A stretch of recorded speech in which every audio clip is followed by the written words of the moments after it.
Your body may be dealing with something you can't see. Chronic low-grade inflammation that research links to blood vessel damage, nerve issues, and kidney stress over time. Today, I'm showing you some of the most promising natural approaches to calming that fire. This is day 3. Before we dive in, I need to say something important. This channel provides educational content based on published research, but it is not medical advice. Every person's body is different, and what works for one person may not work for another. If you are on insulin, metformin, sulfonylureas, blood thinners, or any other medication, do not change your diet or exercise routine without talking to your healthcare provider first. Food can be a powerful support for your health, but it does not replace prescribed medication. Always work with your doctor. Welcome back to the Smart Meal Plan. I'm your guide, and this is day 3 of our 30-day journey. If you're new here, this isn't just a diet plan. It's an educational, research-backed, meal-by-meal approach designed to help you explore how food may support better blood sugar management. If you haven't watched days 1 through 2, go back. Each day builds on the last. Links in the description. Today's topic, omega-3, the inflammation extinguisher. Trust me, you want to watch this all the way through. Picture this. You cut your finger. Within seconds, your immune system sends white blood cells to the wound, creates inflammation to wall off bacteria, and begins healing. That's acute inflammation, your body's brilliant defense system. But now imagine that inflammatory response doesn't fully turn off. Instead of healing and receding, it lingers, slowly, quietly, throughout your body. That's chronic inflammation. And research suggests that if you have type 2 diabetes, this process may be happening inside you right now. The foods we eat today are specifically chosen to help address that. Let me start with the research, because understanding why you're eating what you're eating is what makes this approach different from every other meal plan. Type 2 diabetes has a significant inflammatory component. A 2020 study in Nature Medicine explored how chronic low-grade inflammation may damage insulin receptors on your cells. Imagine trying to unlock a door with a key that doesn't quite fit anymore. Let that sink in. This isn't my personal opinion. This is from peer-reviewed, published clinical research. And it has direct implications for what you eat today. Omega-3 fatty acids, specifically EPA and DHA found in fatty fish, have been associated with reductions in inflammatory markers like C-reactive protein and IL-6 by up to 35% in some studies, according to Harvard Medical School research. Stay with me here because this is where it gets really interesting. Baked cod contains bioactive peptides that researchers at the University of Alberta found may activate AMPK, a metabolic pathway also targeted by metformin. This is preliminary but intriguing research. Always continue your prescribed medications. Now, I want to connect this research directly to your plate.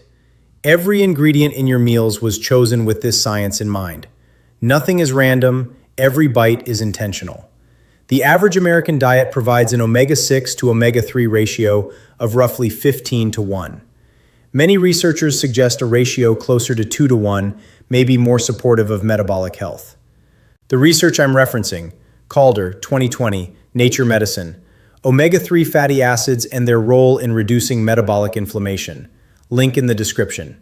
I always encourage you to look at the data yourself. Let me bust a common myth right now. Myth: you need fish oil supplements to get omega-3s. Supplements can help as a backup, but they may not be the ideal delivery system. When you eat whole fish, you get omega-3s packaged with protein, selenium, vitamin D, and other nutrients that may enhance absorption. A 2020 study in the Journal of the American Heart Association suggested that omega-3s from whole fish were significantly more effective at supporting cardiovascular health than equivalent supplement doses. The food matrix seems to matter. Nutrients may work together in ways that isolated supplements can't replicate. Food first, supplements second.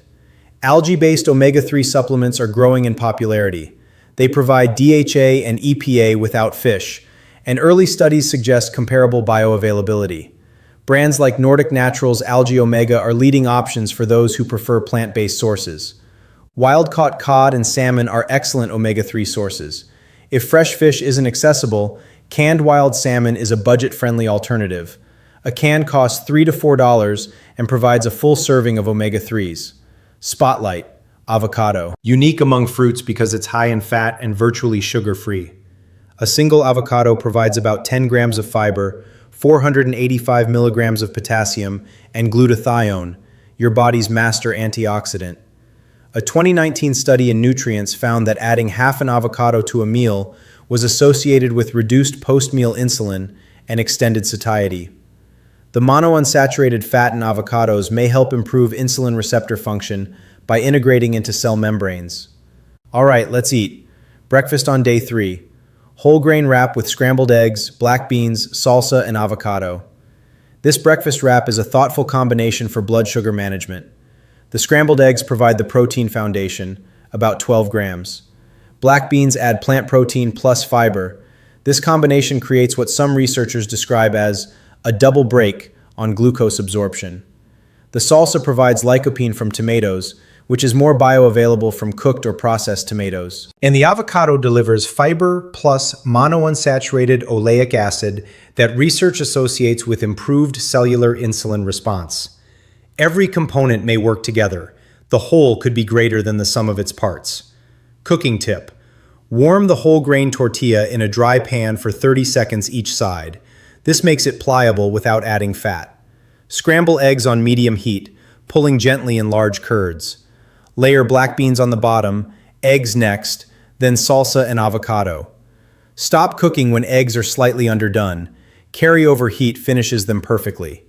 When you sit down to eat this, practice the protein-first approach. Eating protein before carbs may help trigger GLP-1 release and create a buffer that slows carbohydrate absorption. Research suggests this could reduce your post-breakfast spike by a meaningful amount.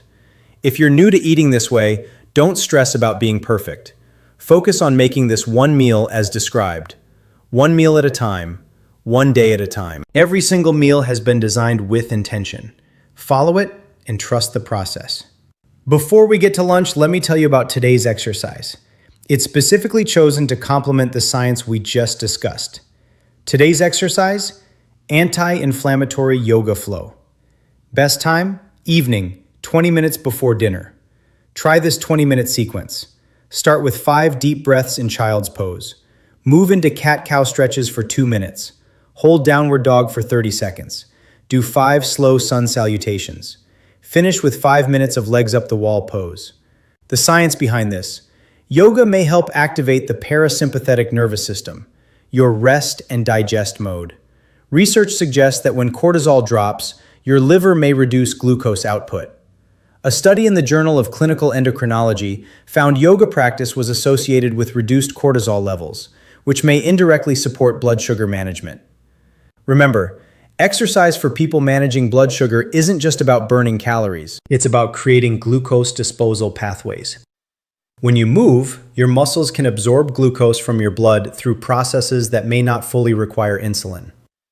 Always check with your doctor before starting a new exercise routine, especially if you're on insulin or medications that can cause low blood sugar. Now let's talk lunch. Day 3. Lentil soup with a side of cucumber and tomato salad. Lentils are a standout food for blood sugar management. 1 cup of cooked lentils provides about 18 grams of protein, 16 grams of fiber, and has a glycemic index of just 29, among the lowest of any starchy food. The cucumber and tomato salad adds hydration and vitamin C. Together, this lunch may provide sustained energy with relatively minimal blood sugar fluctuation.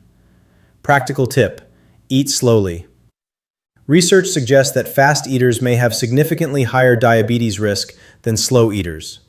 Chewing thoroughly may help release satiety hormones and give your brain time to register fullness. Aim for 20 minutes minimum per meal. Today's snack: celery sticks with hummus, 3 tablespoons. This isn't mindless snacking, it's strategic metabolic support. Time for mid-afternoon, 3 to 4 hours after lunch, to help prevent the blood sugar dip that may trigger poor dinner choices. By preempting that potential crash with protein and fat, you may reduce cravings before they start. Now dinner. Day 3. Baked cod with cauliflower mash and roasted asparagus. Baked cod contains bioactive peptides that researchers have found may activate AMPK, a metabolic pathway also targeted by metformin. This is preliminary research, and eating cod is not a substitute for prescribed medication, but it's interesting science. The cauliflower mash replaces traditional mashed potatoes, significantly reducing starch content. Roasted asparagus adds prebiotic fiber. Research suggests insulin sensitivity tends to decrease between morning and evening. The same meal that barely raises blood sugar at 8 a.m. may have a notably larger impact at 8 p.m. That's why dinner is moderate in carbs, rich in protein and non-starchy vegetables. Try to eat at least 3 hours before bed. And the post-dinner walk is highly recommended. Research suggests even 10 minutes may help reduce your post-dinner spike. Plates in the sink, shoes on, walk around the block. Today's nutritional breakdown: 1,450 calories total. Protein, 88 grams. Carbs, 108 grams. Fat, 65 grams. These macros are designed with type 2 diabetes management in mind. You should not feel hungry or deprived. If you do, add more vegetables and protein. Always consult your healthcare provider about the right caloric intake for your individual needs. If you're monitoring your blood sugar, and I encourage you to discuss a monitoring plan with your doctor, here are today's key testing moments. Fasting before breakfast, 2 hours after breakfast, and 2 hours after dinner. These 3 data points tell you how your body responded to today's meals. Write them down. Over 30 days, the patterns become incredibly informative. If you're on insulin or medications that can cause hypoglycemia, be especially attentive when changing your diet or exercise routine. Always have a fast-acting glucose source available. Your safety comes first. Here's a scenario I hear often. I don't like fish. I understand. If baked cod isn't for you, try canned tuna mixed into salad, salmon patties with lemon, or fish tacos with toppings that change the flavor profile. If fish is truly off the table, an algae-based omega-3 supplement provides DHA and EPA without any fish. The point isn't rigid adherence to the exact recipe, it's getting the nutrients the recipe delivers. Swap the vehicle, keep the payload. This plan is a framework, not a prison. The most common omega-3 question: how much fish do I need? The American Heart Association recommends 2 servings of fatty fish per week. A serving is about 3.5 ounces cooked, roughly palm-sized. If you can't eat fish, take a quality fish oil or algae omega-3 supplement. Look for at least 1,000 milligrams combined EPA plus DHA daily.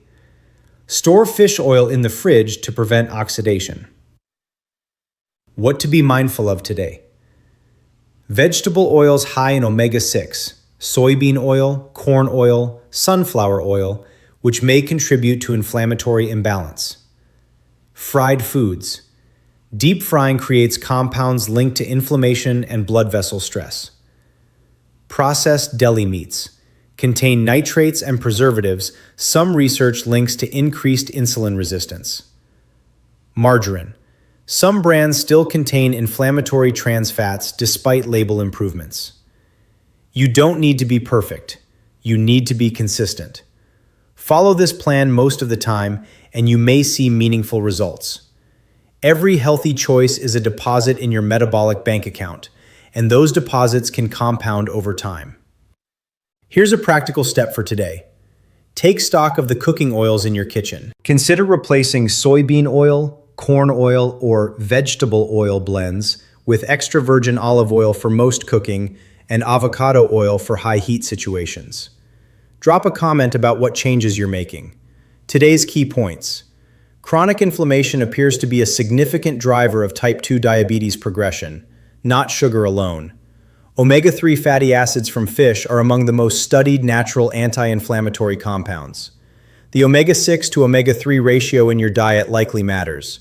Research suggests aiming closer to 2-to-1 rather than the typical 15-to-1. Evening stress reduction practices like yoga may help lower cortisol, which research connects to blood sugar management. And the cooking oils in your kitchen may be either supporting or working against your goals.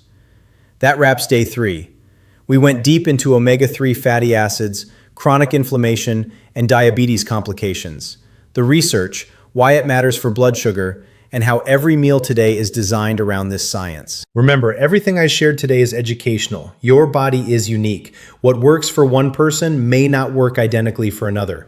Always partner with your healthcare provider when making changes to your diet, exercise, or supplement routine, especially if you're on medication.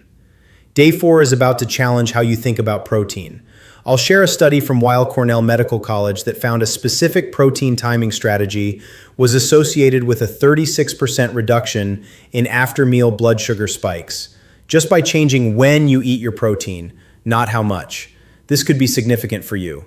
If this helped you, if you learned something new, hit like. It's free, takes 1 second, and helps the algorithm show this to other people who may benefit. Subscribe and hit the notification bell so you don't miss a single day. Drop your biggest takeaway in the comments. I read every single one. Remember, every meal is a choice. Every choice sends a signal to your body. You are not powerless against this condition. You are informed by research, equipped with a plan, and supported by a community.